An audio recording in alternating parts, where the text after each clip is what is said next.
Hello once again, friends and enemies. My name is Toxy and welcome back to Weird Deck Techs. Today we will be talking about an archetype that came out alongside the 2016 Dark Side of Dimensions movie. That archetype is going to be the Cubics. The Cubic archetype is used by Diva, the antagonist of the Dark Side of Dimensions movie, and they kind of rely on one specific card.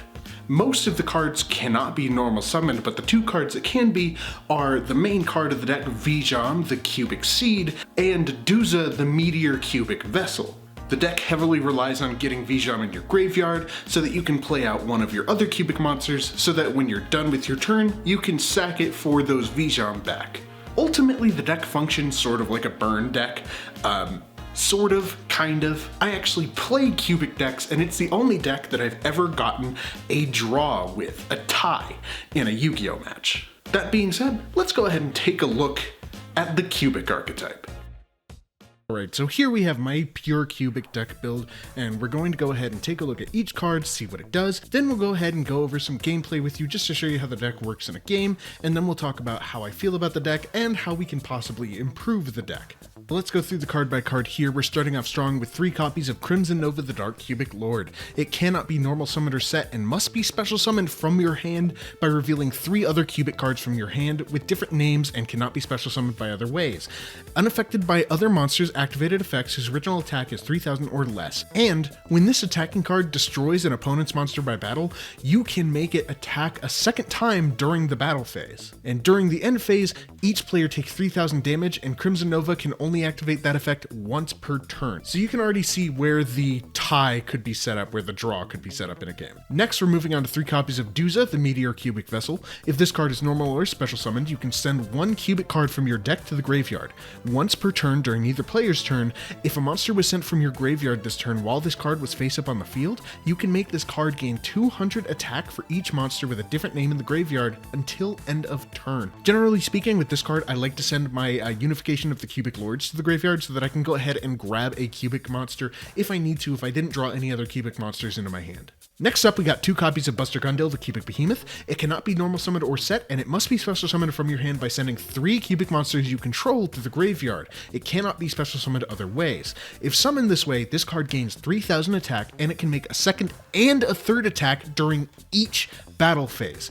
If this card in your possession is sent to your graveyard by your opponent's card by battle or card effect, you can target up to 3 Cubic monsters in your graveyard, special summon them, and then you can add 1 Cubic card from your deck or graveyard to your hand. It's a powerhouse with a little bit of recursion, and we love that. Moving on, we've got 2 copies of Indiora Doomvault, the Cubic Emperor. It cannot be normal summoned or set, and it must be special summoned from your hand by sending 3 Cubic monsters you control to the graveyard. It can't be special summoned other ways. If summoned this way, this card gains 2400 attack, and if this card is special summoned from the hand, you get to inflict 800 damage to your opponent. If this card in your possession is sent to your graveyard by your opponent's card, you can target up to 3 Cubic monsters in your graveyard and special summon them. Then you can add a Cubic card from your deck or graveyard to your hand. So get some free Cubic monsters back. Let's go. 2 copies of Blade Garudia, the Cubic Beast. It must first be special summoned from your hand by sending 2 Cubic monsters you control to the graveyard. And if summoned this way, it gains 2000 attack and it can make a second attack during each battle phase. And when this card destroys a monster by battle, you can target up to 3 yugioh the Cubic Seeds in your graveyard, send this card to the graveyard, and if you do, special summon them, and then add Buster Gundil from your deck to your hand. So it's not as good as Indiora Doomvault or Buster Gundil, but it's still pretty good. It still gets out your yugiohs. Next, 2 copies of Vulcan Dragny, the Cubic King. Must first be special summoned from your hand by sending 2 Cubic monsters to the graveyard. If summoned this way, it gains 1600 attack, and if summoned from the hand, it deals 800 damage to your opponent. Then once again, at the end of the damage step, if this card battled, you target 3 yugiohs in your graveyard, send it to the graveyard, and if you do, special summon them. And then instead of Buster Gundil, you get to add an Indiora Doomvault from your deck to your hand. Next, we got 2 copies of Dark Garnix, the Cubic Beast. It must be special summoned by sending 1 Cubic monster you control to the graveyard. And if summoned this way, it gains 1000 attack. When it destroys a monster by battle, you grab 2 yugiohs instead of 3, and send this card to the graveyard, special summon them, and then add Blade Garudia from your deck to your hand. 2 copies of Giara Guile. It must also have 1 Cubic monster you control sent to the graveyard to play it, and it gains 800 attack. If it's summoned from the hand, it inflicts 800 damage to your opponent, and at the end of the damage step, if it battled, you grab those 2 yugiohs, you swap it out for the yugiohs, and then you can grab a Vulcan Dragny from your deck to your hand. Lastly, for monsters, we got 3 copies of Vijam the Cubic Seed. It cannot be destroyed by battle, and at the end of the damage step, if this card battled an opponent's monster, you can place this card face up in your spell and trap zone as a continuous spell. Now, if you do, you get to place a cubic counter on that opponent's monster, and a cubic counter kind of is just a full-on debuff for a monster. It stops them from being able to attack, and it negates their effects. If this card is treated as a continuous spell card by this effect, during your main phase, you can special summon it from your spell and trap zone. Very important to know. Moving on to spell and trap cards, we've got 3 copies of Cubic Dharma, a continuous spell card. You take no battle damage from attacks involving your cubic monsters, and you can only use the following effects of Cubic Dharma once per turn during your main phase. Now, once per turn, you can send 1 cubic card from your hand to the graveyard, and if you do, draw a card, and you can banish this card from your graveyard to target a cubic monster in your graveyard and add it to your hand. Graveyard recursion and free draws. We got 2 copies of Cubic Karma, another continuous spell. When this card is activated, you can target a cubic monster you control except for Vijam, send any number of Vijam from your hand and or deck to the graveyard, then that monster gains 800 attack for each, even if this card leaves the field. During your opponent's turn, if Vijam the Cubic Seed is special summoned by the effect of a cubic monster, you get to send this card to the graveyard, and if you do, you have your opponent's life points. You can banish this card from your graveyard to add a cubic monster from your deck to the hand. 2 copies of Cubic Wave. You get to target 1 cubic monster you control and 1 face-up monster your opponent controls. The attack of the monster that you control becomes double, and if it does, the attack of the monster your opponent controls becomes halved.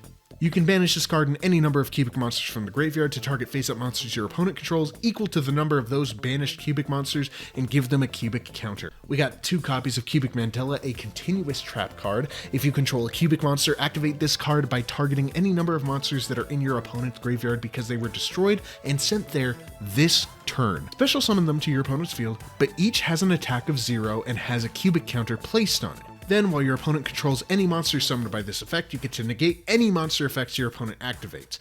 When the last of these monsters leaves the field, you destroy the card. Mandala is a decent card, but as far as I've experienced, it's not that great in practice, but we'll see if we get to use it here today. Next up, we got Cubic Ascension. When an opponent's monster declares an attack, you get to special summon a Vijam from your deck, and if you do, change the attack target to it and perform damage calculation. If your opponent's life points are at least 2,000 points above yours, you can banish this card from your graveyard, special summon 1 Vijam from your hand, deck, or graveyard. Then, if only your opponent controlled a monster when this effect was activated, you get to special summon up to 2 more Vijams, and you can only use that effect once per turn. We run 3 of Cubic Ascension just in case we don't run into one of the 3 monsters, 9 cards in total, that can get us out of monster really easily, but with the pure deck build, it shouldn't be that hard to get those out, but Cubic Ascension is there just as a maybe. Still, it's a very good card to have in the deck, regardless of how you're running it. Next, 2 copies of Cubic Causality. We distribute a number of cubic counters on face-up monsters our opponents control, up to the number of cubic monsters that we control. We can banish this card from our graveyard to target 1 cubic monster we control.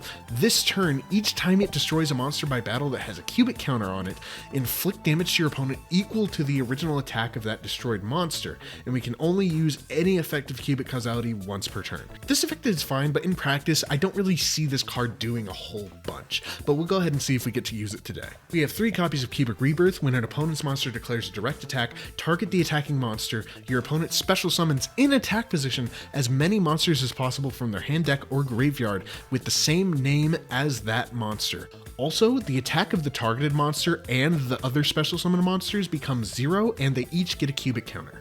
Also, after that, if any cubic counters were placed by this effect, you get to special summon a level 4 or lower cubic monster from your hand, ignoring its summoning conditions. Last but not least, for the main deck, we've got Unification of Cubic Lords. You fusion summon 1 cubic fusion monster from your extra deck, using monsters from your hand or field as fusion materials. If a face-up cubic monster is destroyed by battle or leaves the field, you can banish this card from your graveyard to special summon 1 level 4 or lower cubic monster from your hand or deck, ignoring its summoning conditions, and if you do, it cannot be destroyed by battle or card effects this turn. Now we're going to move on to the extra deck, but I do want to say the only reason I have 2 unifications instead of 3 is because I'm not using Crimson Nova Trinity as my boss monster in this deck.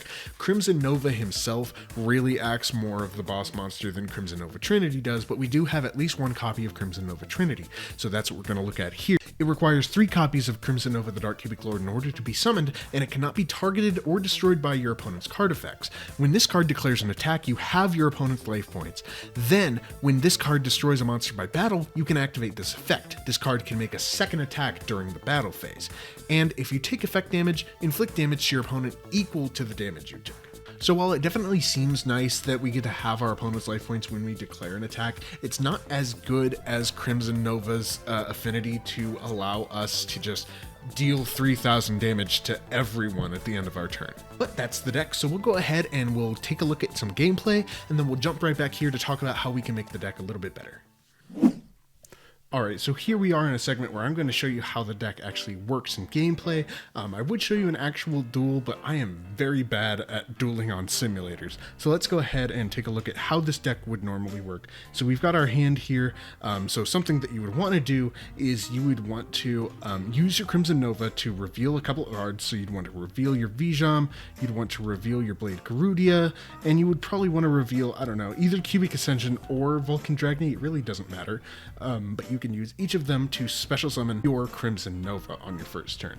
Then you can go ahead, you can set your Vijam, you can bring out a Cubic Ascension set, and then there you go. If it's your first turn, you can end the turn and each player will lose 3,000 life points.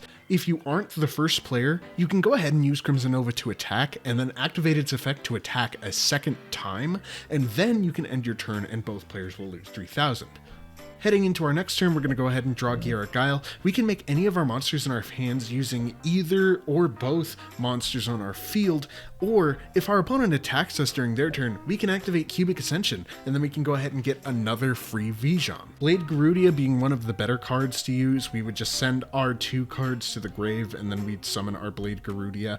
And when Blade Garudia gets special summoned, of course he gets his 2,000 attack. He can make a second attack during each battle phase. When he destroys a monster by battle, he can send himself to the graveyard to bring back as many Vijams as you want from your graveyard, and that's really just about it. That's kind of all this deck has going for it. It's just a bunch of, getting rid of your monsters, getting them back, trying to debuff your opponent's monsters. The one problem that this deck really runs into for the way that it works is that it's very, very, very easily negatable, especially with current engines like the Adventurer token engine, which just has an auto-negate on it with Wandering Griffin Rider, or cards like Ash Blossom, Skill Drain, Called by the Grave, cards like that. Especially Called by the Grave, because the Cubic deck is a deck that really specifically only works within itself. And so if you get Called by the Grave, especially if somebody Called by Grave's your Vijam, they've kind of just broken your entire deck.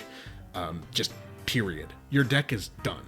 A lot of the Cubic cards specifically rely on Vijam, and it's kind of to a fault, where the deck is overly reliant on this one card that is very easy to get rid of, especially by cards like Called by the Grave, or just a card that would banish all of your Vijams from your deck.